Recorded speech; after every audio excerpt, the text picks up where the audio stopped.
Today on Goji Center, we travel back to the Jurassic universe to a new island introduced to us in the latest outing, Jurassic World Rebirth. With new creatures comes new dangers, and with new dangers comes new ways to die. So hang tight, because today on the analysis platform, we'll simulate in detail what happens when playing God goes off the rails, and our own creations come back to bite us in the ass in the most gruesome ways possible. This isn't for the weak, so if you have the guts to make it to the end, prove it! Smash that subscribe button and witness, for the first time ever, 10 ways to die in 3D. It only gets messier from here. Number 1, Dark Agony. Aside from getting shredded and eaten alive by a hungry theropod, perhaps the next worst thing is getting shredded and eaten alive while blinded. At least when your eyes aren't out of commission, you would at least know when or where the next blow would come from. And you might even pull off a ridiculous stunt like Owen did. No, just kidding. In all likelihood, especially if you're by yourself confronted by InGen's Dilophosaurus, the lights would go off for you a lot faster and at range. Thankfully for Miss Delgado, the Dilo wasn't already all that hungry anymore and likely didn't want to deal with a big T-Rex afterwards, lest she'd share the same fate as Nedry and his fellow spy Dodgson. So what happened to these folks? And what would have happened to Teresa had the Dilo felt extra bold with hunger? Riot is a big fella. However, if the Dilo manages to aim at his eyes with the dark spitting venom, the burning sensation would make it difficult to see and run away. This is just the type of weapon that neutralizes something known as a fight or flight response, especially against large prey that in this case could have fought back. Riot will no longer be able to fight back effectively, nor will he be able to flee without tripping or running into something, making the Dilophosaurus effectively eat at its leisure. And here's where the agony begins. Dilophosaurus would probably start taking bites out of the softer areas like the back of the limbs, stomach, and groin, consuming them while the prey is still alive. This is very similar to how some canines and hyenas kill prey taller and larger than themselves. Number 2, Duo of Death. Something interesting that many sharp-eyed observers noticed in the raptors of St. Hubert was the fact that the raptors were always in pairs. Seen in both the deleted scenes as well as in the actual movie, our best guess is that they may not be forming as large of packs as the other islands as a way to be more spread out, and targeting smaller prey to avoid competing with the larger carnivores and escape more notice from their mutant cousins. On one hand, that means fewer big packs to worry about, and on the other, it actually means you're pretty much guaranteed to get jumped by at least 2 velociraptors at the same time. Riot's clone number 2 will be dropped in a room with 2 of these raptors. Knocked to the ground, the claws would be gouged into the flesh to pin the test subject onto the ground. Against a human who would most definitely try to swing back, the velociraptors would incapacitate the prey by targeting the easy-to-bite body parts, such as the arms, and shred through the thicker blood vessels. Now, the following may seem like a very morbid piece of advice, but if anyone does ever find themselves in a situation like this, the best thing to do, and to cut the torturous process short, best give them the chance to bite the body part that will help end it sooner for you. Number 3, Clean Cut. One of the most interesting and distinct cameos in Jurassic World Rebirth was that of this fella, Dunkleosteus. Now, this one in particular is a bit larger than what it actually was in real life, especially after its size got nerfed with more recent evaluations. So, what would this obviously genetically buffed Dunkleosteus be capable of in the oceans of the Jurassic universe? Something like this was used to consuming other armored fish, armored animals that, if not swallowed whole, may not have their head be worth digesting due to all the bone. So if it didn't swallow anyone whole, which would mean a slow death via a combination of drowning and stomach acid, the victim would likely wind up bisected, since it would be used to biting the upper head off. Dropping Riot into our test tank here, we'll find that this bite, inflicted by jaws that act like shears, would very easily bite through Riot, who does not carry an exoskeleton around. This clean cut means the upper body, or the brain, would be conscious for a short time as the upper body sinks to the bottom while Riot sees the dunk swim away with his bottom half. This traumatizing image will become more blurry and darker very quickly, and that's the best case scenario. Otherwise, the last remaining seconds would involve enduring smaller reef sharks and carnivorous fish pecking at the conscious remains. Number 4, Land and Strip. On this island, as a wise man once said, there is no such thing as safe, much less on an island full of mutants. One of these mutants was the result of InGen striving for vertical superiority in an attempt to create a creature that excels at both land and air. These new mutant hybrids were their latest product, Mutadons, measuring at around 16 feet in length and weighing at around 500 pounds. These creatures are heavier than a majority of the other flying animals, and quite frankly a bit too heavy to fly with these proportions, but we got what we got.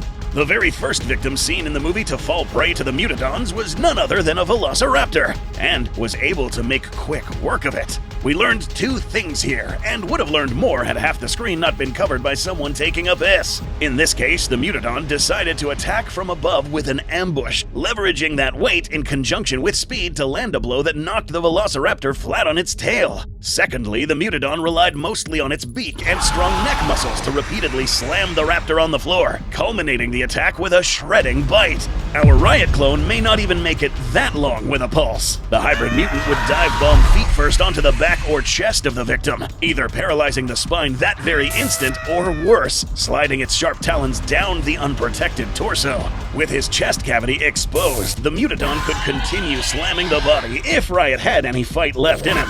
But more likely than not, the paralysis caused by the initial blow would let the Mutadon begin tearing into what, for the mutant, was a very easy kill. Number 5. Blood Bash. Ember, the name given to the T-Rex with the chunk in Jurassic World Rebirth, was absolutely no pushover. Seemingly lazy at times and chasing the Delgados with no hurry. Today, Ember will actually be hungry and will find it worth their while to chase Riot down a makeshift river we made. Let's see what would have happened in the movie had the T-Rex actually tried a little harder to fish out Ruben Delgado. We are all no strangers to the formidable bite force of T-Rex. Now, if you're new here and watching this just for fun, welcome! We'll have you know that a T-Rex of this size with a bite force of at least 8,000 pounds per square inch concentrated on these 12-inch teeth, from root to tip, would instantly pop someone like a grape. In the water, and in this particular fashion, things might be a bit more messy for Riot. If the river is shallow enough, Riot might end up getting pushed downwards as the T-Rex was lunging at the victim. Anything sticking out of the T-Rex mouth would likely be pressed violently as it bashed against any stones. The water would be colored red, polluted by floating organs, fecal matter, bile, and bone. Number 6. Drowned and Quartered. One of the most popular additions to the roster of the new creatures in Rebirth was the Spinosaurus. Returning in both quality and quantity, these Spinosaurus displayed coordination, mutualism with other species, and locomotive prowess. Now, considering how they are almost always in a group and seem to consider humans priority targets, either as food or potential threat, it's quite possible you would wind up getting attacked by multiple ones at the same time. There are many possible scenarios, but you know we're here to pick the most gnarly. As clone number 6 floats in our tank, the first Spino will snap its jaws shut on its bottom half of the body. Although the Spinosaurus does not have the same biting force of a T-Rex, this bite is still strong enough to shatter limbs. Following the action and not wanting to miss out on a few calories, the second Spino swims by to bite on the still-living test subject's upper torso, smashing the skull beneath its cone-shaped teeth. This tearing motion leaves the surrounding water red with chunks of flesh floating down to the tank floor. Number 7. Pulverized. Now, what could possibly do that? And even worse than a T-Rex? This next creature isn't a carnivore, but rather the animal with the potential to be the most powerful land creature in the entire franchise. Ladies and gentlemen, meet the the Titanosaurus. In this franchise, a massive sauropod slapped with a more marketable name makes its debut, featuring a very marketable appearance, with a not-so-accurate set of stats. Here's where this part of the episode hits a few variables. Finally, something to rival the Mosasaurus when it comes to size shifting between shots. The most official listings for the Titanosaurus give it a height of just over 15 meters tall. However, on screen, its size tends to increase to anywhere between over 20 meters tall in some shots to ballooning over 40 meters tall in others. This makes the stated 11 or so ton mass even more ridiculous, considering at its largest on-screen size, the mass would be over 3,000 tons. So, what will do the pulverizing? This tail makes up about 18% of its volume and is around half its overall length and is relatively thin. This means that any force applied to it is going to be all transferred to this relatively thin area. Exceptionally good for swatting any nuisance from InGen's asset spreadsheet, not so good for our test subject. So, it was once proposed that some sauropods with thin whip-like tails could break the sound barrier. In truth, they were fast, but a 2022 reevaluation found that it was not near as fast as these bold claims. The more realistic figure was 27 meters per second or 60 miles per hour. So we'll be conservative with the following figures. If the ridiculous 11-ton metric was used, that would still yield 5 meganewtons of force, sending Riot flying dozens of meters after being split in two. But this kaiju-sized Titano, now granted we are taking this 3,000-ton Titano visual literally, this produces around 1.565 giganewtons of impact force in optimal circumstances. No real point to bore you with the calculations, cause homeboy is getting sprayed all over the facility floor. No, we aren't kidding. Something with that much force concentrated on this whip would send so much force ripping through a body that it would exceed the structural strength of all their joints down to the fingers and toes. In other words, you would actually explode. Too extreme? Consider how much force a chomping T-Rex has in just a few hundred kilos of its jaw muscles versus an entire tail of a Titanosaur.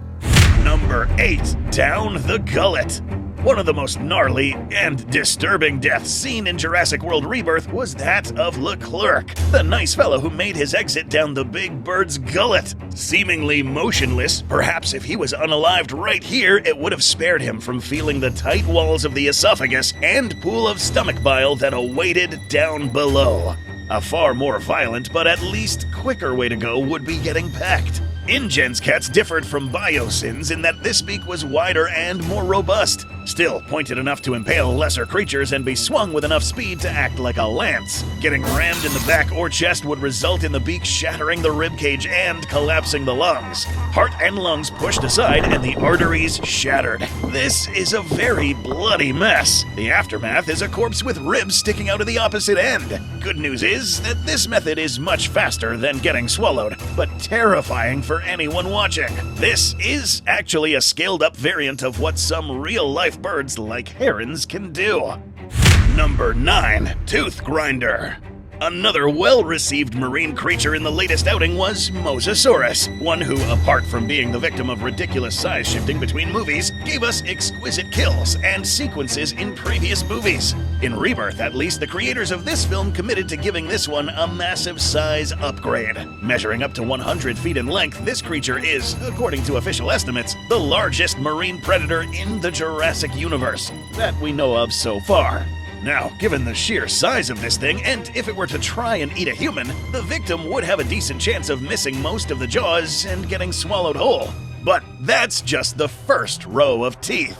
Mosasaurs, like some other closest relatives like snakes, have extra teeth on the pterygoid bone. These were specifically for helping further shred and grip prey when it went down the hatch. So, if someone, Riot clone number 9, was fortunate enough to avoid getting crushed instantly by the jaws, he would basically be sent through the shredder on the way down, sliced up and ripped into as the muscles in the jaw would repeatedly stab and grind them against these teeth. Riot is a pretty tough fella, so what if he survives this? Anyone who survives would be pushed into the stomach while also bleeding heavily, with acid pouring into the wounds. Blood loss, asphyxiation, drowning, whichever comes first. Number 10. Distorted.